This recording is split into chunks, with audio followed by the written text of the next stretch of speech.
Good evening, YouTube. This is Diveflyfish.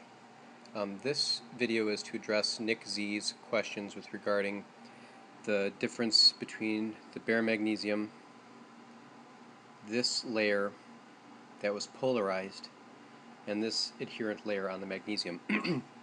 This is the side that I scratched on from the last video. This is simply the reverse side of the same portion. I have the opposite portion of this strip of magnesium that was never touched or not utilized yet, and I have a small aliquot of water here. Just to give a background reading, when I place this in front of the camera so you can see it, there is water. See if I can focus down there. There's water right here. You can just barely make it out, but see, you can see the water pooled right there. So I'm going to do this on the bare magnesium first with the same electrode, and you see a very nominal voltage as I put it in there. Just I'm putting it in and out of the microvoltage, extraordinarily nominal, and it dissipates to zero rather quickly. Okay, so that's on the plain unadulterated magnesium. Now what I will do is we'll do the same test utilizing this piece that was the opposite side of the original test cell that we did yesterday with the same type of experiment. So I will take a tiny aliquot of water here. It's a bigger drop, but a tiny drop here.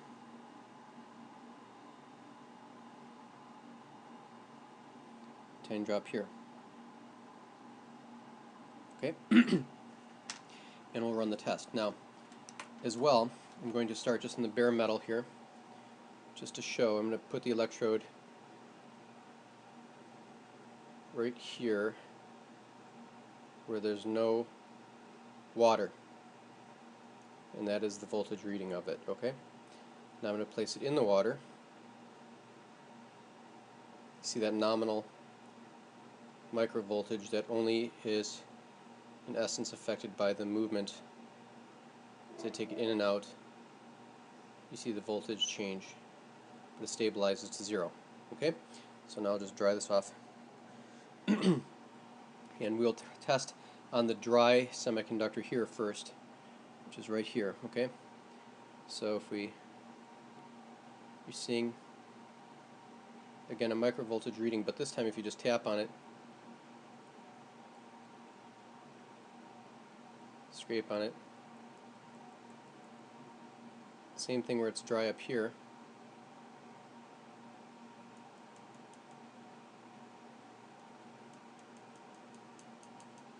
Okay, now we're going to place the electrode into the wet spot on the non-polarized portion of the oxide layer or adherent layer or interfacial or interstitial layer right here, and that is the voltage that's being read right now. Okay, like so. Maybe I'll read it sideways even, so it's small. Now I'll do the same thing here on this oxide layer, and there we go. So if I just hold it there,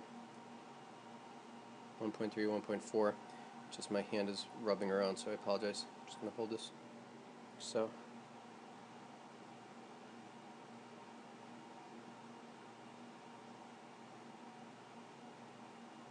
And again, if I just tilt it or whatever, if my contact, it's a small contact, I can even try this small, I'll try the small end to see if that makes any difference. Let's try that just for grins into the water.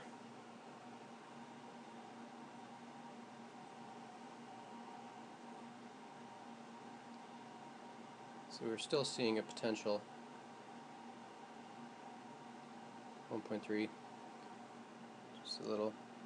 Try to move it over here to even a smaller drop, but just get this damp. Let's say put it right here. There is again the small end in the water here, showing really no extraordinary voltage. I'll take it and I'll put it right here on this semiconductor area. And you're seeing that. So again, guys, I don't think it has to do with the difference in potential of metals. There's something else going on, because again, if we have the bare copper and the bare magnesium, you get nothing. Bare copper, bare magnesium in the water, you get a very, very, very nominal transient. The bare copper, and this was not polarized, by the way, this little piece out here that was not adjacent to any form of salt. This was the external portion of the electrode, and I'm just touching it on the wet area here, and we're seeing, if I just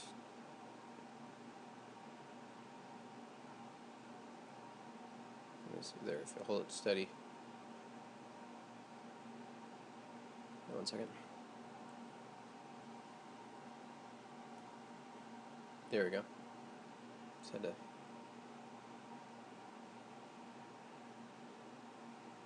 .6. It's hard to film and do this at the same time, so I apologize. I'll lift it up, put it over here again. So on the non-polarized area, again, we're seeing a minor transient, but nothing of any great consequence with the non-polarized piece of metal here. And again, I put it on the semiconductor area here. What appears to be a semiconductor. I'm not sure if that is the case or not, but you're getting the almost to 1.6 volts. And there could be even minor differentials within the substance of this oxide layer.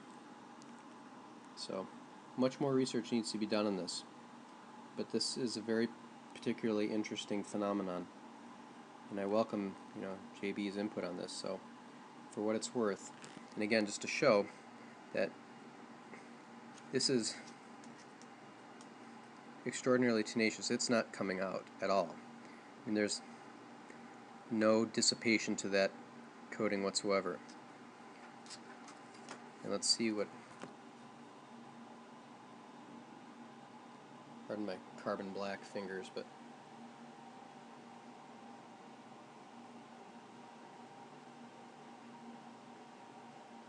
alright, for what it's worth, guys.